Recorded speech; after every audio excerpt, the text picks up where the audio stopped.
દર્શક મિત્રો, ગુજરાત બુલેટિનમાં આપનું સ્વાગત છે. Mumbai Ahmedabad bullet train project માટે કાવેરી નદી પર પુલનું બાંધકામ પૂર્ણ થયું.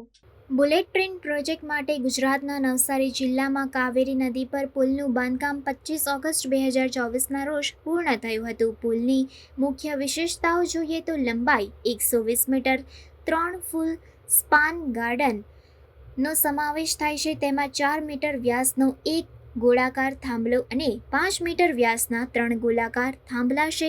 આ પુલ વાપી અને બિલ્લીમોરા બુલેટ ટ્રેન સ્ટેશન વચ્ચે છે. આ બંને સ્ટેશનો વચ્ચે પોલક પાર અને ઔરંગા નદીઓ પર પુલનું નિર્માણ પણ પૂર્ણ થઈ ગયું છે. આ નદી અંબિકા નદીની ઉપનદીઓમાંની એક છે, જે મહારાષ્ટ્ર રાજ્ય સાથે ગુજરાત રાજ્યના સરહદી વિસ્તારમાં વાંસદા તાલુકાના ટેકરીઓમાં ઉદ્ભવે છે. કાવેરી નદી વાપી બુલેટ ટ્રેન સ્ટેશનથી 46 કિલોમીટર અને બિલ્લીમોરા બુલેટ ટ્રેન સ્ટેશનથી 4 કિલોમીટરના અંતરે છે.